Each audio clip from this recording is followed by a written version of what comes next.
Hello, everyone. Good evening. Good morning. It is 3:35 a.m. on this early Friday morning. I am Kanisha Moore. I am still wide awake. I cannot sleep. God has really been pressing upon me to share this particular message with you, and I had to be obedient. If not, then I probably wouldn't be getting any sleep tonight or this morning or today or whatever you want to call it. Anyway, so I'm just going to give you a little bit of Second Chronicles chapter 7. Most of us are familiar with verse 14, but I'm going to read it from the Voice version of the Bible. But before I get into that, I want to give you a little bit of back history in Second Chronicles chapter 6. So when you have some free time, please go back and read the entire chapter 6 of Second Chronicles in the Voice version, if you will. And that is basically about Solomon, who is David's son, who was chosen to rebuild God's temple. And he had finished rebuilding the temple. They were having a temple dedication at the time. And Solomon was going into prayer and intercession on behalf of the people. And Solomon asked God a few things about, if this happens or if that happens, or if pestilence comes upon the land or if drought comes upon the land. So those are some of the things that Solomon was praying about. So what we have in Second Chronicles chapter 7 is God responding to Solomon's prayer. And basically, I'm going to start at verse 12. And it says, this is the Voice version. It says, the Eternal appeared to Solomon one night. As promised, I have chosen this temple as the place where my name will dwell and where I will receive sacrifices and prayer. I heard your prayer and I will honor it.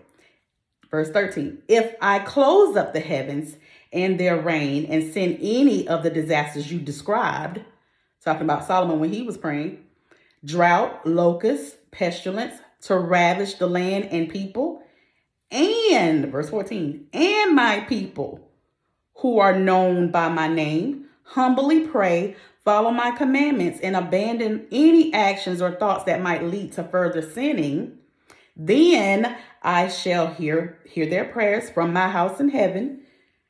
I shall forgive their sins, and I shall save their land from the disasters. So basically, chapter 7, Second Chronicles chapter 7, verse 14 is a response to Solomon's prayer.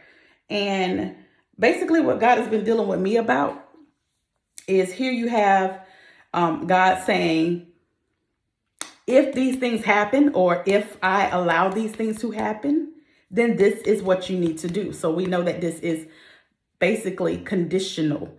Then I will hear from heaven and forgive your sins and heal your land. So, but my point for bringing this out and what God has really been dealing with me about is we've been here before, many times before, of course, but specifically where we are right now, we have been here a year and a half ago.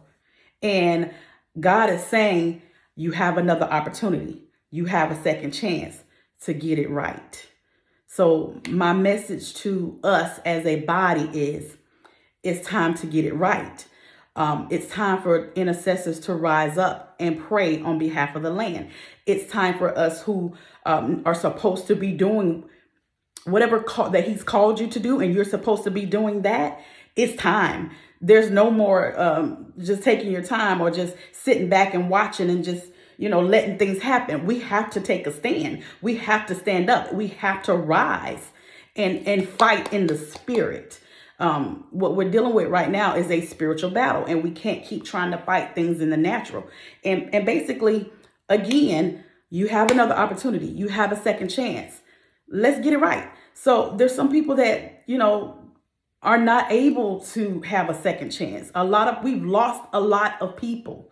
So if you're still here and you're still breathing, that means God has work for you to do. So you need to find out whatever that is that he wants you to do and get it done.